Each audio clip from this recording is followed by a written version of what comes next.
नमस्कार बच्चों, मैं शिव कुमार नालंदा के इस ऑनलाइन प्लेटफॉर्म पर आप सभी का स्वागत करता हूं। चलिए, आज जो हम लोग टॉपिक डिस्कस करेंगे वो है राष्ट्रीय आय के आकलन की विधियां।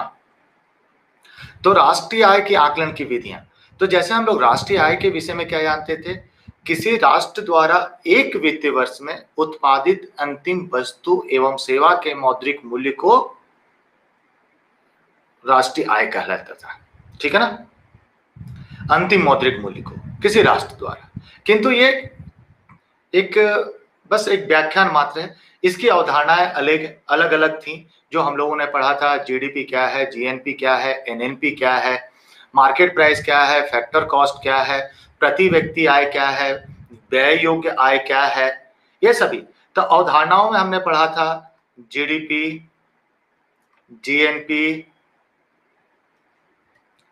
NNP, PCI, per capita income, disposable income, व्यय योग्य आय, मार्केट प्राइस, फैक्टर कॉस्ट।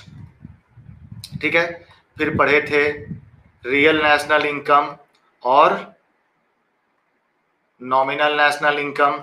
इसी के साथ में हम लोगों ने पढ़ा था बेस ईयर, आधार वर्ष। कि आधार वर्ष कौन मानता है? आधार वर्ष मानता है सीएसओ, जिसका स्थापना कब हुआ था? 2 मई 1951 में। आधार वर्ष मानने का काम सीएसओ का है, केंद्र सांख्यिकी संगठन का है। ठीक है ना, आधार वर्ष मानता है। और किस वर्ष को मानता है? जिस वर्ष अर्थव्यवस्था में ज्यादा उतार चढ़ाव न हुआ। तो ये अवधारणाओं के बाद हम लोग यहाँ पर आए कि इस अवधारणा को पढ़ें कि ये राष्ट्रीय आय का आकलन कैसे किया जाता है और कौन कौन विधि द्वारा किया जाता है ना। तो राष्ट्रीय आय के आकलन की अगर विधियों की बात करते हैं तो राष्ट्रीय आय का आकलन जो होता है 3 विधियों द्वारा होता है। क्या क्या? पहला होता है उत्पादन विधि, प्रोडक्शन मेथड। ठीक है ना, प्रोडक्शन मेथड। फिर होता है इनकम मेथड, आय विधि। फिर होता है व्यय विधि। अब उसके बाद एक चौथी विधि आई 2015-16 से, जो यूएनओ के राष्ट्रीय आय मापने के आधार पर थी, जिसे हम लोग बोलते हैं सकल मूल्य संवर्धन। ठीक है ना, सकल मूल्य संवर्धन, जीवीए। ठीक है, तो हम लोग एक एक करके बात करते हैं कि कौन सी क्या थी। तब जैसे उत्पादन विधि, उत्पादन विधि से नाम ही क्या समझ में आ रहा है? ये उत्पादन की बात है कि एक वित्तीय वर्ष में किसी राष्ट्र द्वारा अंतिम उत्पादित वस्तु एवं सेवा के मौद्रिक मूल्य को उत्पादन विधि द्वारा राष्ट्रीय आय कहेंगे। और याद रखिएगा, ये तीनों जो भी होगा ये सभी होंगे बाजार मूल्य पर। ठीक है ना, बाजार मूल्य पर।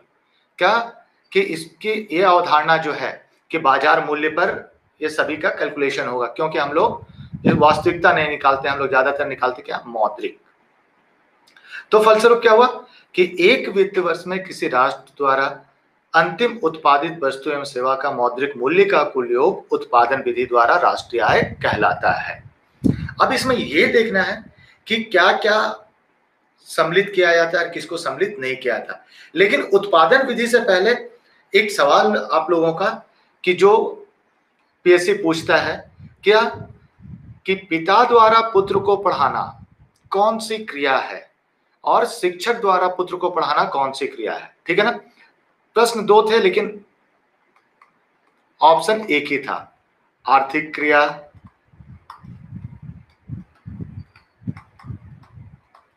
अनार्थिक क्रिया। नंबर 3, 1 और 2, 4 में इनमें से कोई नहीं। ठीक है ना। अब देखिए ये उत्पादन विधि अनुसार से है, तो यहां पर 2 बातें हैं। एक तो आया पिता, दूसरे आया शिक्षक। तो पिता द्वारा, जैसे घर में अगर यदि पिता आपको पढ़ाते हैं तो हम लोग क्या देते हैं? उनके एवज में कोई भुगतान करते हैं? नहीं। तो जहां कोई आर्थिक लेन देन ना हुआ हो वो क्रिया क्या कहलाएगी? हमारी अनार्थिक। मतलब पिता वाला हमारा ऑप्शन हो गया अनार्थिक। फिर बात है शिक्षक। तो शिक्षक, ये पिता शिक्षक कब बनता है? जब वो स्कूल में आते हैं। और स्कूल में भाई केवल अपने पुत्र को तो पढ़ाएंगे नहीं, बाकी को भी पढ़ाएंगे। तो ऐसा तो नहीं कि अपने पुत्र से फीस नहीं लेंगे तो बाकी को भी फ्री में पढ़ाएंगे, नहीं। क्या करेंगे? वो अपने पुत्र से फीस नहीं लेंगे, जो नहीं लिए वो कौन सी हुई? अनार्थिक। और जो बाकी जो उन्होंने फीस वसूला वो हुआ हमारा आर्थिक। फलस्वरूप परिणाम क्या होगा कि शिक्षक द्वारा पुत्र को पढ़ाना, एक और दो दोनों ही क्रिया होगी, आर्थिक और अनार्थिक, क्योंकि उन्होंने पुत्र से फीस नहीं लिया और जो बाकी थे छात्र उनसे उन्होंने फीस वसूला, इसलिए जो क्रिया होगी वो आर्थिक और अनार्थिक दोनों ही होगी। ठीक है ना। अब इसमें सावधानियां में क्या होता है कि इसमें केवल अंतिम वस्तु को ही सम्मिलित किया जाता है। तो इसमें केवल अंतिम वस्तु को क्यों सम्मिलित किया जाता है? क्योंकि अगर माध्यमिक वस्तुओं के मूल्य को जोड़ दिया जाए, माध्यमिक जैसे मान लो किसान का अंतिम उत्पाद गेहूं और गेहूं का अंतिम उत्पाद ब्रेड, ठीक है ना।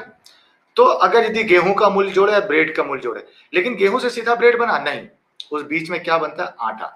और इन सबका मूल्य अगर जोड़ा जाए तो हमारा राष्ट्रीय आय क्या होगा? 3 गुना हो जाएगा। फलस्वरूप यहाँ पर इन दो माध्यमिक वस्तुओं का मूल्य को ना लेकर उसका जो अंतिम उत्पाद है केवल उसके मूल्य को यहाँ सम्मिलित किया जाता है। तो इसलिए यहाँ सावधानियां में पहला पॉइंट क्या है हम लोगों का कि केवल अंतिम उत्पाद को ही सम्मिलित किया जाता है, इसमें माध्यमिक वस्तुओं को सम्मिलित नहीं है। जैसे आपको क्या बताया, गेहूं से आटा बना फिर ब्रेड बना, तो आटा के मूल्य को सम्मिलित यहाँ पर नहीं किया गया। फिर उत्पादित वस्तु वर्तमान वित्तीय वर्ष, जैसे हम एक वर्ष में जो भी वस्तु हम उत्पादित करते हैं तो वो क्या पूरे वर्ष में वो बिक्री हो जाता है या उपयोग हो जाता है? नहीं, वो होता है क्या? बच जाता है। फलस्वरूप जो स्टॉक बचा हुआ उसकी गिनती कब हो गई? पिछले वर्ष के राष्ट्रीय आय में उसकी गिनती हो गई। इसलिए वर्तमान वित्तीय वर्ष में जो भी राष्ट्रीय आय की गणना होगी वो पिछले वित्तीय वर्ष के रखे स्टॉक को यहाँ सम्मिलित नहीं करेंगे, अर्थात कि जो वर्तमान वित्तीय वर्ष में जो उत्पादन हुई है केवल हम उन्हीं की गणना यहाँ प्रस्तुत करेंगे। फिर क्या, जैसे भी आप पिता वाली कहानी, तो यहाँ क्या हो गया कि जो पिता पढ़ा रहा है अथवा जो घर में घरेलू महिलाएं जो कार्य कर रही हैं घर के लिए, जैसे झाड़ू पोछा बर्तन वो सारा कार्य करती हैं, तो हम उनके लिए कोई भुगतान करते हैं? नहीं। किंतु वही काम अगर यदि कोई बाई करती है तो हम लोग क्या करते हैं? उसके एवज में उसको हम लोग भुगतान करते हैं। इससे मुझे पता चलता है कि वो महीने में कितने का कार्य की। फलस्वरूप जो हमने उसको भुगतान किया उससे मुझे उसकी गतिविधियों का पता चला कि उसकी आर्थिक गतिविधि कितनी की रही। लेकिन जो घर में मम्मी है, बहनें हैं जो कार्य करती हैं, वो कितने के कार्य की ये पता नहीं चलता है। फलस्वरूप स्वयं के उपभोग के लिए जो भी वस्तु या सेवा उत्पादन किया जाता है उसको यहाँ पर हम लोग राष्ट्रीय आय में सम्मिलित नहीं करते हैं। क्यों नहीं करते हैं? क्योंकि उसका मौद्रिक मूल्य ज्ञात कर पाना कठिन होता है। जैसे मान लो आप छुट्टी में आप घर जाते हो और अपने बगीचे में फूल लगाते हो, बगीचे में आपने फूल लगाया, फूल हुआ, फूल तोड़ा, आपने भगवान के चरणों में चढ़ा दिया। अब आपने कितने का चढ़ाया उसका कोई मौद्रिक मूल्य ज्ञात हो पाया? नहीं हुआ। फलस्वरूप जिनका मौद्रिक मूल्य ज्ञात नहीं हो पाता है उसे राष्ट्रीय आय में सम्मिलित नहीं करते हैं। और पुराने स्टॉक को तो पहले ही बताया आपको कि पुराने रखे स्टॉक को राष्ट्रीय आय में सम्मिलित नहीं किया जाता है। ठीक है ना। अब उसी तरह जब आए कि हम जब यहां बोल दिए कि स्वयं के उपभोग, तो जैसे अभी आपको बताया कि शिक्षक क्या हुआ, जब शिक्षक पढ़ा रहा होता है तो हम लोग उसका मौद्रिक मूल्य ज्ञात होता है क्योंकि हम लोग उसका मूल्य का भुगतान करते हैं। ठीक है ना, तो पता चलता है। लेकिन पिता जब पढ़ाता है तो उसका हम लोग ज्ञात नहीं कर पाते हैं। ठीक है ना, इसलिए उसको हम लोग बोले क्या कि जो पिता किए वो क्या किए? स्वयं के लिए किए कि वो बचत करेंगे, इसलिए ताकि टीचर को फीस ना देना पड़े। तो स्वयं के उपभोग के लिए उन्होंने सेवा प्रदान की, जिसके एवज में उनको हम लोगों ने कोई भी आर्थिक भुगतान नहीं किया, इसलिए उनके सेवा को हम लोग यहाँ पर सम्मिलित नहीं करेंगे। ठीक है ना। तो ये था हम लोग का उत्पादन विधि में। फिर आगे हम लोग करेंगे आय विधि में और व्यय विधि में। व्यय विधि में ये अलग अलग सेगमेंट में छोटा छोटा लेक्चर मैं ऐसे डालता जाऊंगा, क्योंकि एक बार अगर बड़ा लेक्चर डाल दिया जाए तो देखते देखते व्यक्ति बोर हो जाता है ना। ऐसा ना हो, इसलिए छोटे छोटे हिसाब से हम लोग लेक्चर डालते जाएंगे और उसको देखेंगे। यदि हमारा लेक्चर पसंद आया हो तो कृपया इसे लाइक और शेयर करें। धन्यवाद।